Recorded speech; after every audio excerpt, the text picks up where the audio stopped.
Hello viewers and welcome to Daily Politics. On this program, we discuss issues around politics, policy and governance. I am Hamza Idris. The Nigeria Association of Resident Doctors, NARD, announced an indefinite strike on Tuesday night. According to Dr. Emeka Oji, the president of the association, the strike is scheduled to commence on Wednesday, July 26, 2023 at 12 a.m.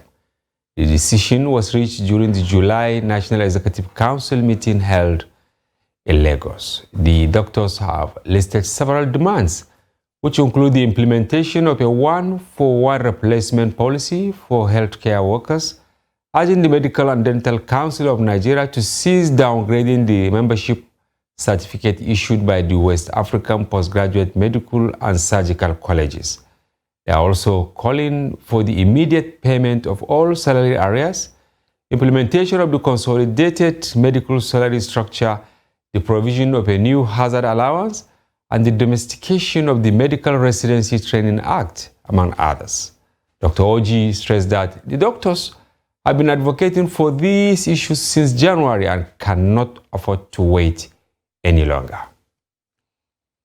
The strike may likely affect patients on admission in the hospitals, but at the National Hospital Abuja, some doctors are attending to patients. Head of Department, Information Protocol Management of the hospital, Tayo Hastrop, says patients are attended to in the hospital, even though resident doctors have commenced indefinite strike. We have other sections of the hospital working. We have our nurses, our consultants, the senior doctors. They are also on ground. The point is that these are the younger ones that are supposed to support them, but they're not there. That means the rate of what they can do will also be reduced, but the laboratory is there. Our patients in the wards, they are also there in the wards. We are seeing them.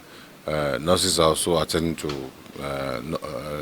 patients who they expect to nurse in the wards. The house officers, we call some doctors house officers, they are for 1 year in any hospital, training for 1 year.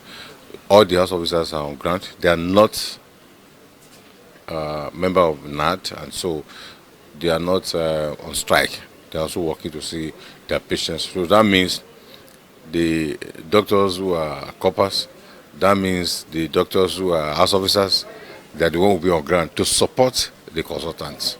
Some patients who came to the hospital for treatment or consultation speak on the doctor's strike. We came in here, in fact, we were not even aware that there is strike. It was when we came around that one of the personnel told us that the doctors were not on ground, that there has been a strike. So when we came in, the hospital is scanty because the number of patients they register per day, I think they do take up to like 60. But looking at the issue on ground, the patients are scanty, and they are not even. I think there are 2 doctors on ground, and we've been here for an hour. Up to now, we have not been attended to. I hope they will attend to us. I came in this morning and I was attended to by the nurses and the doctors. I'm waiting for my test. They were able to attend to me smoothly. The only thing on the lips of these patients is passionate appeal for the government and the National Association of Resident Doctors to come to the negotiation table and resolve their differences. Noel Samson, Trust TV News, Abuja. That was an update from the National Hospital in Abuja. We are now joined by Ojoma Ako. She is the editor of the Health Desk at Daily Trust. Ojoma, welcome to the program. Thanks for having me. Yes, I saw you putting together, for the paper. But that time when I watched you, you don't look relaxed. You were agitated, meaning maybe the stories that came from the States, not really good, right? Yeah. What is it? Well, the first day of the strike has started taking a toll on patients. Oh. From my field experience and even from correspondence in the States. The patients bear the brunt of these frequent strikes. When you go to the facilities, you see patients being turned back, even the critically ill from the emergency units, and then even those in the wards that doctors are supposed to attend to maybe by between 8, 9 a.m. They wait till evening, no one to attend to them because the resident doctors are not available. Suffice to say, we have consultants, house officers, and corps members. But resident doctors constitute a large chunk of doctors in health facilities. So their absence creates a lot of problems. And even the experience, when you compare them with corps members, it's not really the same, right? At all. Wow. Corps members are just coming to the field. Residents have spent some years in training. Yeah. And they are far above house officers and corps members. We call you doctor here, even though that's not your field, but when you talk, it's as if you've gone to medical school. Why this constant strike? I don't know whether you have number of times they have gone on strike in the last couple of years or months. Okay. During the last administration. Yes, during Buhari. Yes, between 2016 and this year, 2023, 128 days was spent on strike by resident doctors. 128 days? Yes, which should be around 4 months. 4 months. And if you put maybe the casualty is unprecedented, maybe number of lives lost because no people to attend to them. The cost of these strikes is enormous. Lives are being lost. And like the patients will tell you, sometimes some of them is, okay, let me rush my relative to the hospital. On getting there, you are now being told there's a strike action. Many of them are taken by surprise sometimes. So, and some of them do not have they don't have money to go to private hospitals. The distance to other hospitals may be far. Just as they are getting there, they'll be told that resident doctors have commenced on another strike. Some of these their demands, are they really unsurmountable, like one-for-one replacement policy for the health workers? Looking at that, Nigeria is bedeviled with a serious brain drain in the health sector. So many hospitals are now, suffering from death of specialists. Many of these residents or other doctors have traveled to Saudi Arabia, to other places to practice. And so when there is a gap in the facility, the remaining doctors now have higher workload. Exactly. And so this demand is, they want a replacement policy implemented. So that immediately one leaves? Yes. Without too much protocol, there should be another one. The residents and even other doctors have been complaining of too much workload with attendant burnout, and they are now suffering it. So they want a speedy implementation of the demands are many, and we don't want to take much of your time because you have a lot to do in the newsroom. But this consolidated medical salary structure, is it also something big? Is it too much to give the doctors? Well, if we look at other climes, doctors are well paid. In Nigeria, when you compare with other workers, doctors seems to be better paid. But to keep them at home and motivated, they are asking for a 200% increase in salary. The problem there is there seems to be a circle. Just as government is meeting one aspect for the doctors, the other health workers are coming up with another one. It has been like a circle. So I think there is urgent need for the contending parties to seek other alternatives towards resolving the crisis. Resident doctors should realize to some extent that their frequent strikes doesn't seem to be a very good tool of persuasion, because they'll be having this strike, you are now advising that they should explore other means. Then government should try and be more proactive and sincere with them, not make demands in 2016 that are still being clamored for in 2023. It doesn't add up. All right, thank you very much. Thank you. Ojima, for coming to the program. We have to have you again some other time, but with good news that they have recalled.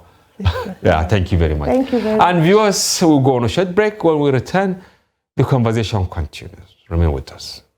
It was never a consensus. We did all our best. You see, in politics, you give your contribution to the best of your ability. If you want, I'll forward to you this statement. You go to this bank and verify.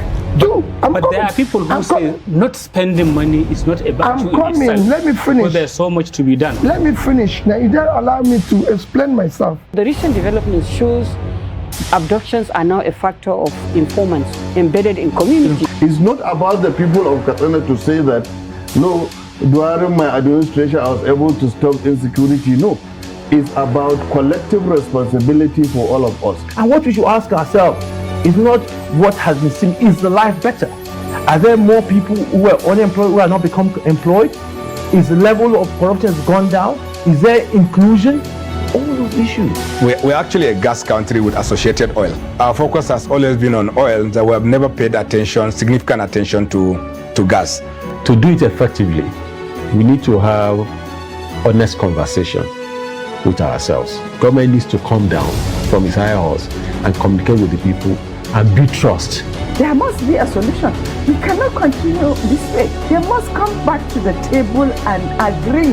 So whose child will do deny education? All these children that sit for jam, they want to go to higher institutions. But just a short while ago you were saying that why bring 10 children when you cannot cater for them? So why bring more universities when you cannot cater for the existing?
And moving on, the Economic Community of West African States, ECOWAS, has strongly condemned the attempted coup in Niger Republic, urging the plotters to release President Mohamed Bazoum immediately. Soldiers have reportedly barricaded the presidential palace and various ministries in the capital, Niamey, raising tensions. However, it remains uncertain whether this is an attempted coup by the President Guard to seize power. President Bazoum and his family are reportedly under blockade at his residence, but efforts are being made by former President Mohamed Issoufou and other past leaders to bring the situation under control. ECOWAS, led by President Bola Tinubu of Nigeria, has expressed shock and consternation at the attempted coup, vowing to hold those involved responsible for the security and safety of the president, his family, those in government, and the public. The regional bloc declared that it will not tolerate any more coup in West Africa. Niger has a history of coups, experiencing 4 since gaining independence from France in 1960. The country has also been grappling with jihadist uprising from neighboring Mali and northeastern Nigeria. The recent attempted coup adds to the growing instability in the West Africa region, with countries like Mali, Guinea and Burkina Faso also experiencing coup attempts and economic challenges and high poverty rates. And to another story, the Nigerian Labour Congress is planning a nationwide strike set to begin on August 2, 2023. Despite a court order that previously barred the Congress from striking in June, the NLC believes it cannot remain idle while Nigerians suffer the consequences of subsidy removal, which has caused significant hardship. Recall that the government had set up a committee to engage with the organized labor, but the committee's dialogue with the labor union has been unsuccessful. The NLC issued a 7-day ultimatum to the federal government to conclude negotiations with them, or they will proceed with the industrial action. We're now joined by Dr. Salahuddin Hashim, a security and political analyst to unpack some of these heavy issues that we have. Welcome to the program, Doctor. Thank you very much for having me. So where do we start? Is it with the strike in medical doctors, the plan by Labour to go on strike, or the issue in Niger? I think we should wrap up the strike by doctors, because you have heard what our health editor said. Yeah. Her final words were that the doctors, resident doctors, shouldn't always see strike as the final option, while government should also stop shifting the goalposts. Making promises and not fulfilling them. What is your take on these sound bites from our health editor? Yeah, very amazing thoughts there, and I share that opinion also. And I think that most of our unionists need to also find modern approach to negotiate some of their concerns with the government. And I think this also goes to institutions like ASU, NLC, to find some kind of alternatives to negotiate with government. Unfortunately, I think there is some kind of age-long tradition which we have actually adopted, but I think over the years development unionists have actually transformed, and they have actually moved away from this particular approach because they know that it doesn't work. But isn't it been paid? Paid in the last 10 years in Nigeria? The most important thing is that those who even suffer the consequences are huge, and the citizens that you want to protect are the ones who actually bear the brunt. So eventually it becomes a game of political gladiators, because obviously there are political interests at the center. So those people who are citizens, who are the poor, who you think you are actually trying to intermediate on their behalf or remediate for them, also suffer your case. Today, because of this particular strike action, one life must have been lost as a result of negligence. Just one. If you do some kind of a scoping study across the country, as a result of non-availability, one person at the minimum would have died. So my point now would be, so to what gain, to what end would this have been? So it means that if that one person had actually met the presence of a doctor, perhaps the person's life would have actually been safe. Yeah. So it means that we need to find an alternative approach to dealing with this situation. And as I said, before we came to the studio with her from the newsroom, I was watching her. Her desk wasn't really far from mine. She wasn't happy at all. And she was actually compiling stories of this thing from our reporters across Nigeria. She looked distraught, and it's like this is what is happening. People can't even afford to go to private hospitals, to have doctors attend to them. So how do you think government can? We have a new government in town now, a new sheriff. What do you think Tinubu should do? Because when you look at some of the provisions, sometimes I say, if I were the president, or if I have my even minister, I can address some of this, like the provision of a new hazard allowance. If politicians can have hazard allowance, what about doctors? Robust hazard allowance. I think it is a case of winner takes all approach that we have had over the years.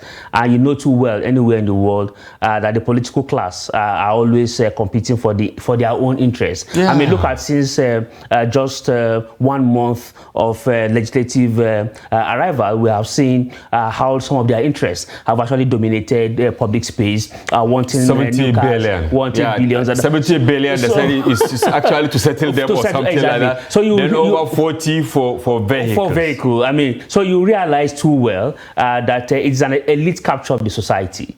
So when you have that kind of situation, one of the things that you will be asking is that other resources that are available, there are going to be other sectors that are competing for it. Unfortunately, and the reality is that you cannot get everything as you want.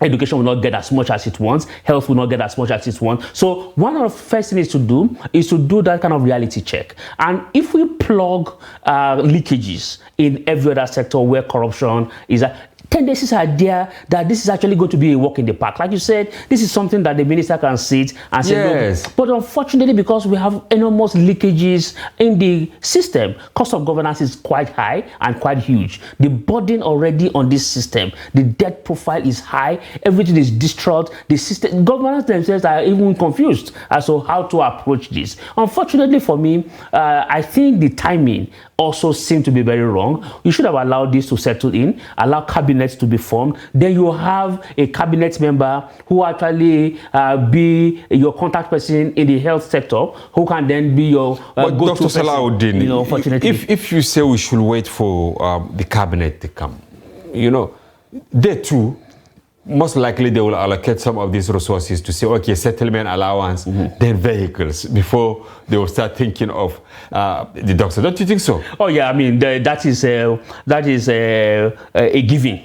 Okay, so since we know that it is a tradition in the society, the unfortunate thing now is that you are only going to get somebody who will negotiate with you and transfer the file to the person who is going to be appointed as a cabinet member. Yes. Okay. Who is good? So what then have you achieved? What you have simply achieved is that you have achieved bureaucracy, because that person will now handle, when he gets the file of this thing, he will study it, yes, and then call you for conversation and all that, and then you say you met with it. He said, okay, that conversation was actually hard. So, but agenda setting. One of the things that you must do in terms of these kind of circumstances is to be strategic. Unfortunately, like I said, most unionists have actually failed in strategic thinking, strategic positioning. Okay, even the unions. Oh, yes, of course. Because if you know that, you will allow a cabinet to be in place.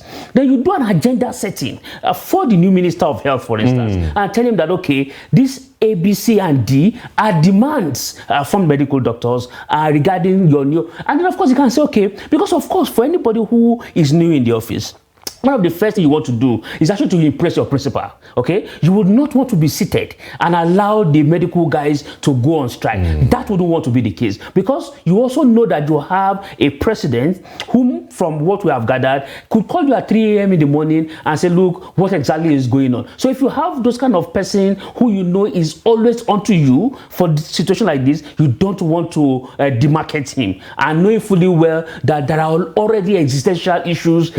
So you want to really impress, and one of the ways to impress is to make sure that you keep your sector tight, and that for me was what these guys missed in terms of what I was talking to myself earlier in the day, you know, when reports started coming in.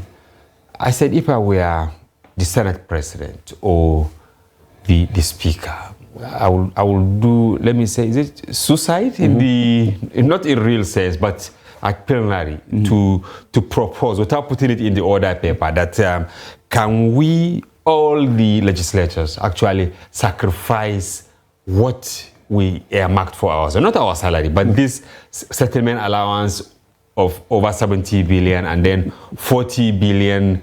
Can we defer the 40 billion for vehicles? Because I don't think if there is any legislator that got there that doesn't have a car. Oh, yes. To say, okay, what can we do with 110 billion to save lives? What can we do? Can we offer this as our token to NAD so that they can shelve this strike? Do you share this sentiment with me? Oh yes, I mean, absolutely I share. As a matter of fact, I also share the fact that some of them can decide to even take a pay cut for say like 3 to 6 months until there seems to be some stability in some sector. I mean, already you know that they have a very fat allowance, and so there is actually nothing wrong. But because there is always some kind of investment before you get to this kind of political offices, a number of them are also seeing politics as business, and if you view politics as business, obviously you have invested and it is time for you to begin to have your return on investment. These are the kind of political career lists that we have actually developed in this country, which for me is actually one of the challenges that brings us to the issue of leadership selection process in this country. If you commercialize the process, unfortunately these are the kind of situation that you get confronted with, because the political economy of holding an office is actually the principal factor, not citizens that you need to actually. Now, look, if you go to developed climes, I mean, you go to number 10 Downing Street and you see how the Prime Minister carries his bag at 5 p.m.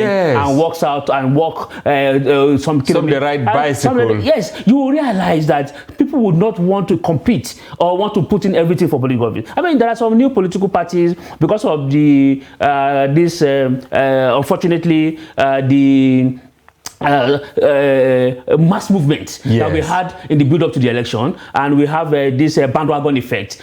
It actually threw up some new stakeholders in the system. A lot of people who have never thought that they will ever be a member of a political party suddenly want to become a senator. So some of them just came. The hunger is there. Some of them came with Okada. When I was in the US, I got to know that many of the legislators, they don't even live in Washington. They come from the outside. Oh, yes. Maybe let's say, the center here is Abuja. Yes. Some live in Kefi. Oh, yes. Some live in Gwagwalada. Some live in, as far as Kaduna, they come by train. They don't even have houses. Oh, yes. In the capital.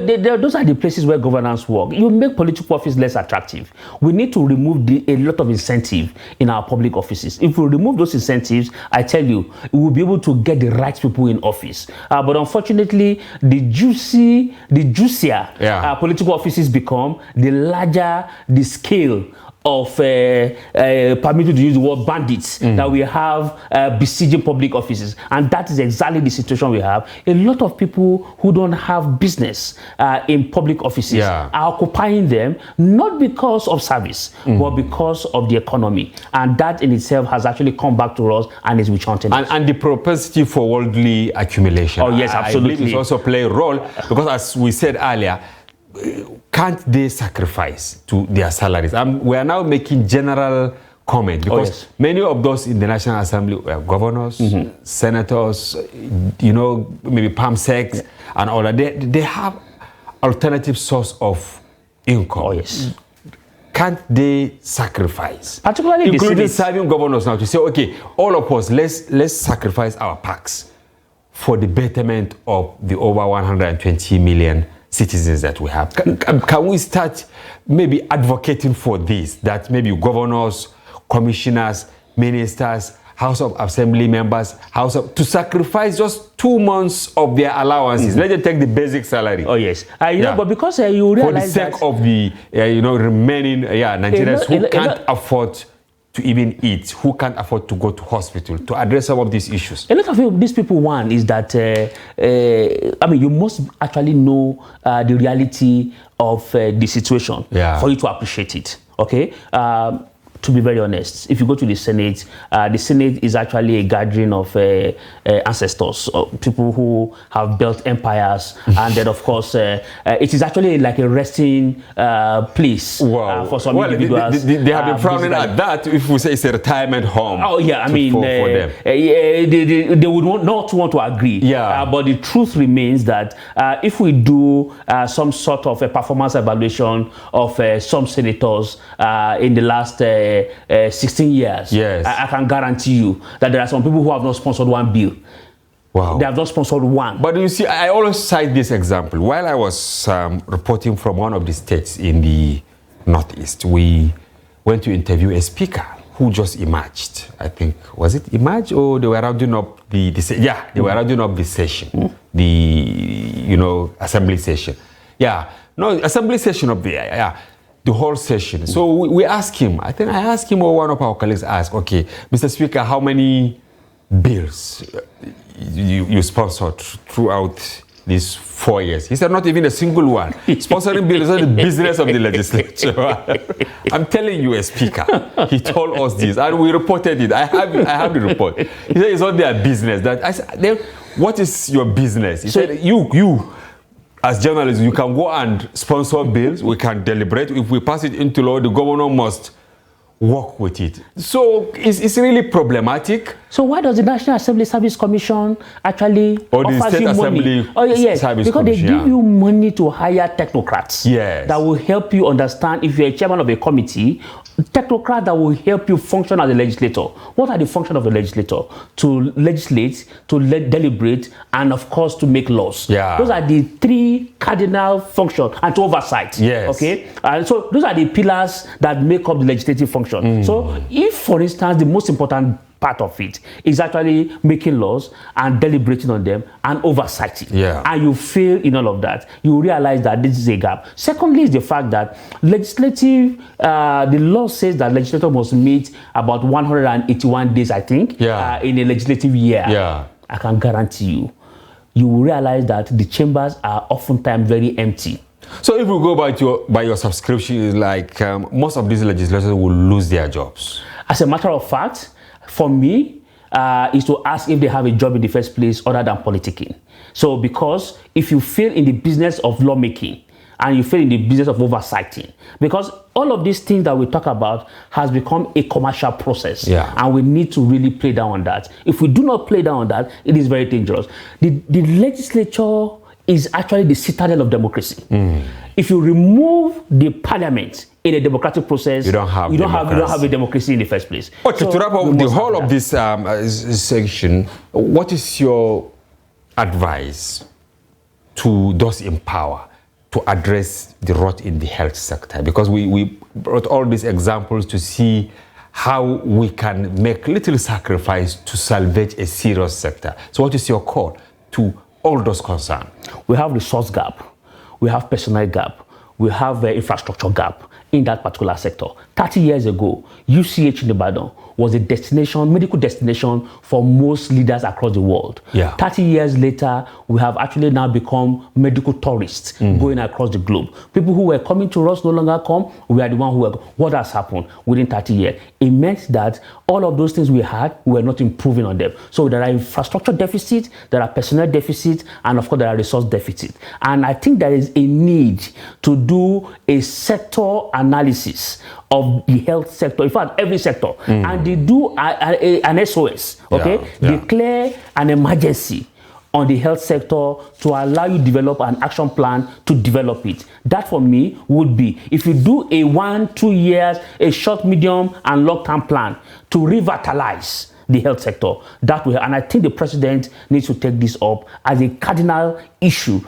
Just as he has declared emergency on food, and he needs to declare an emergency on health. But people are even questioning the validity of that emergency on food, because people have not started seeing anything. Yeah, I mean, it's unfortunate, but what it does is that it allows for intervention partners, development partners to see your priorities, so they can now see where your thinking is going, and they can actually help you support that particular process. That is the advantage. Even if government is not going to put resources, there are going to be development agencies who will begin to look in that direction to be able to put interventions in there. All right, Dr. Salahuddin, thank you very much. But I know your area of interest is security. Yeah. Here we found ourselves today, attempted coup in Niger.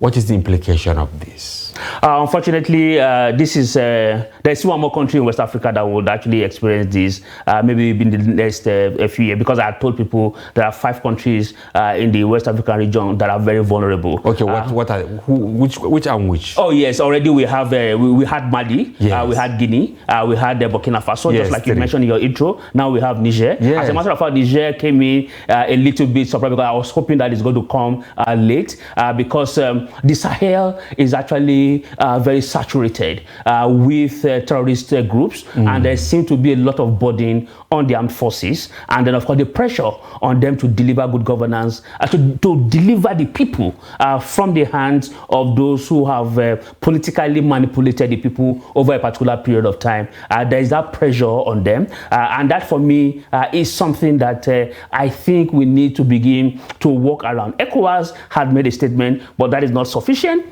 I think ECOWAS itself has not been very deliberate in providing sanctions. And of course, even if you do, what is the weight of the kind of sanctions that ECOWAS actually puts on? But what, don't you think that the wings of ECOWAS has been actually severed when you talk about taking concrete measure to address some of these issues? For instance, what can they do in Niger now, beyond the rhetoric? Of course, Tinubu has issued a statement. There is a bigger statement from the ECOWAS. Again, he's the chairman.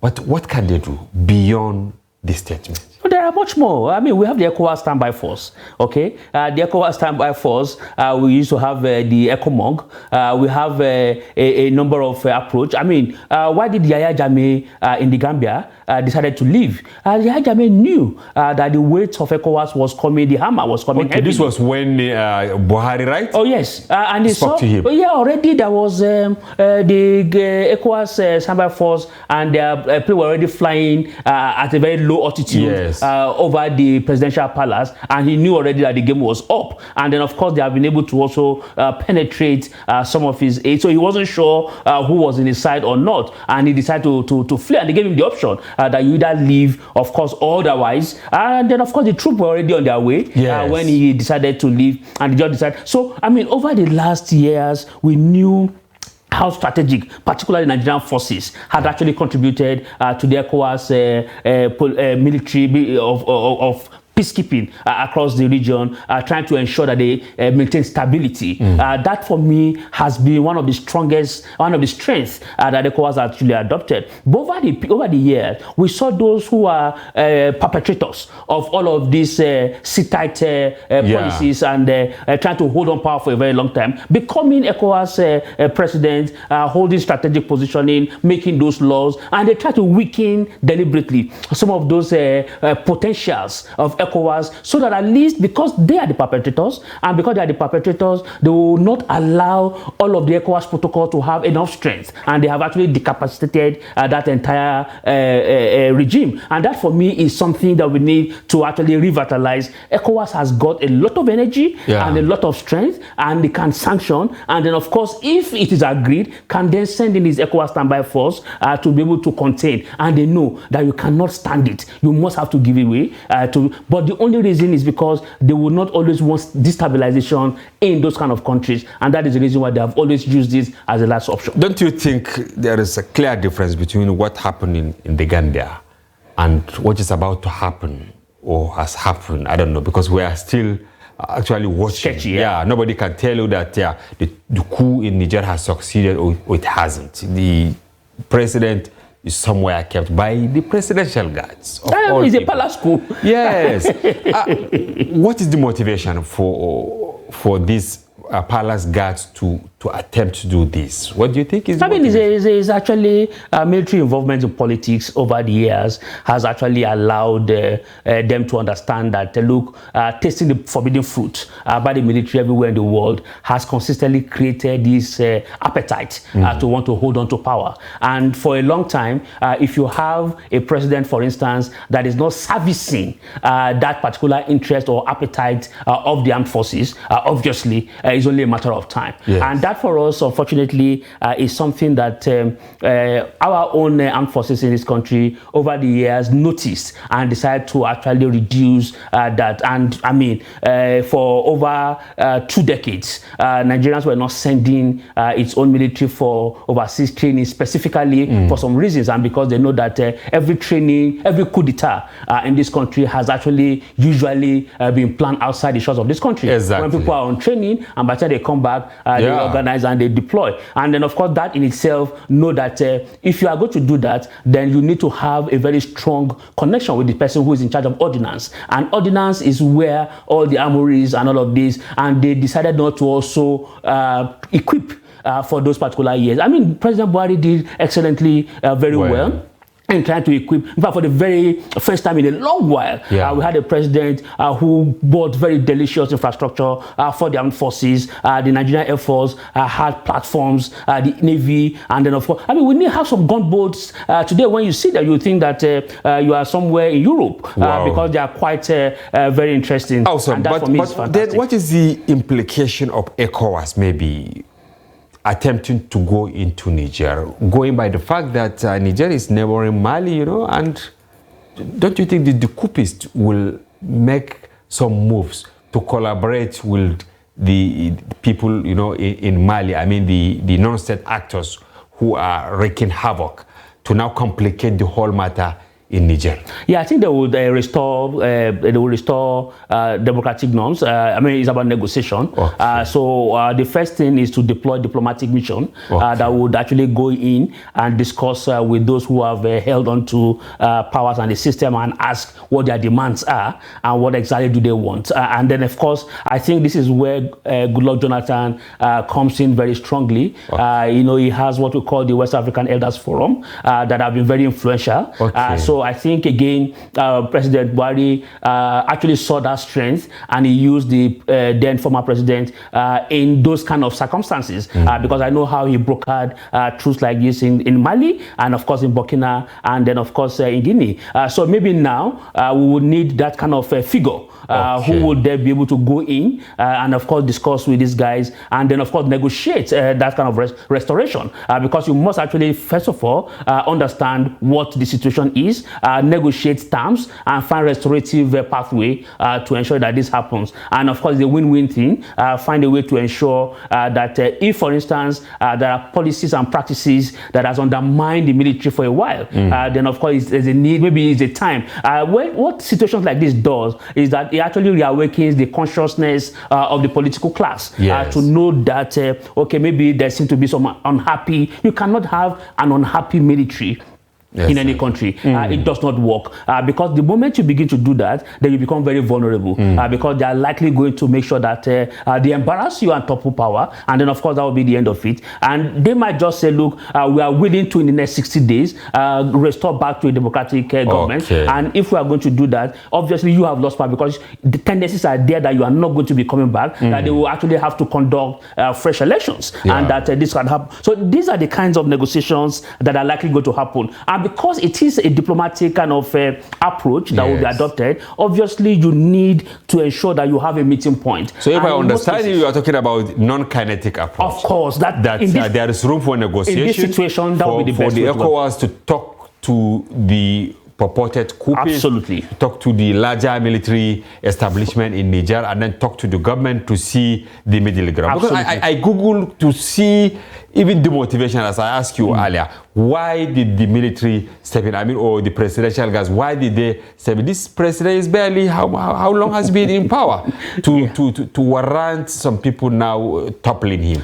So you are saying that we should explore, I mean, rather they should explore the non-military option. Absolutely. That would be the first way to go because, of course, you don't want to create a breakdown of law and order.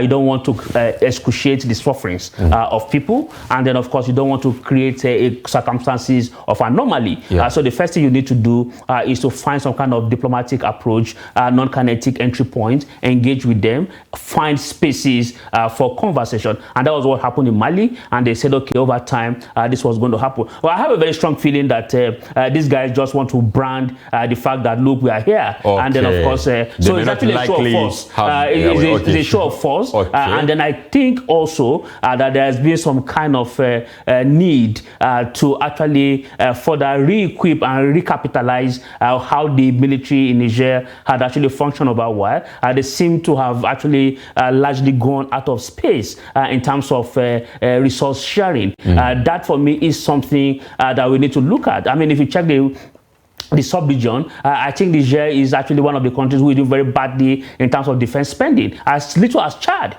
Chad is actually doing very well, I mean, comparatively to their population. Chad is actually doing very well in terms of how they resource and how they capitalize with the defense infrastructure. So I think Niger need to find those kind of entry points. And maybe again, is the fact that there's been some level of over the time relaxation within the political class, and they feel that, okay, they seem, but we need to find a rescue point to make sure that democracy is restored. Dr. Salau, you know, Niger, despite their incapacitation, let me put it this way, financially, they are actually a strategic partner to Nigeria in terms of our security architecture. When you look at the Northeast, they played key role along Damasak, you know, the shores of the Lake Chad and all that. They've been helping in curtailing the expansion of Boko Haram militants.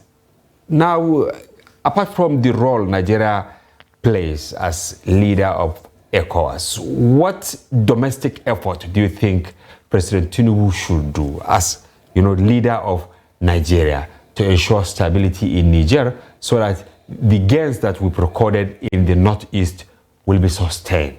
Yeah, I think Niger has actually played one very key role in the multinational joint task force. Yes. And then, of course, for me, they have also become very strategic in terms of our counterterrorism efforts in that particular region. And if you ask me, first thing first, like I said, is to approach this in an influential way using the diplomatic channel. Secondly, is to honestly put economic sanction. As a matter of fact, I think that will be, once it is established, the first thing that even before ECOWAS does, Nigeria should actually place economic sanction. I can guarantee you that 70% of the Nigeria economy depend on a number of things coming from this country. So, for instance, if you suspend border relations, you suspend a number of economic transactions, the country will likely become very suffocated. So that, for me, should be the very immediate step that President Tinubu should consider. And of course, we have a foreign policy that says to us that Nigeria first. So which means that for that period of time, we will take the opportunity to be able to also use those resources for somewhere. For remember that we were the one who is building a railroad up onto Niger. We are the one who is building the highway up onto that place. Economic transaction. If you are in those states in Borno and you are in places like Damasak and all of that, and you go, I think somewhere around Baga, yes, and you see the kind of transactions, transborder kind of commercial. It's just one family, honestly. So you realize that the moment you put that sanction and you close the border and all the entry points, it won't take 24 to 48 hours. There will be some kind of come back to their senses. They'll come back to their senses. All right, thank you very much, Dr. Salahuddin. Now moving on to home matters again. The NLC, they gave 2nd August to embark on strike, but it appears Nigerians have lost hope in NLC. Is that correct? I have lost hope in NLC. As a matter of fact, the last NLC president we had was Adam Soshomole.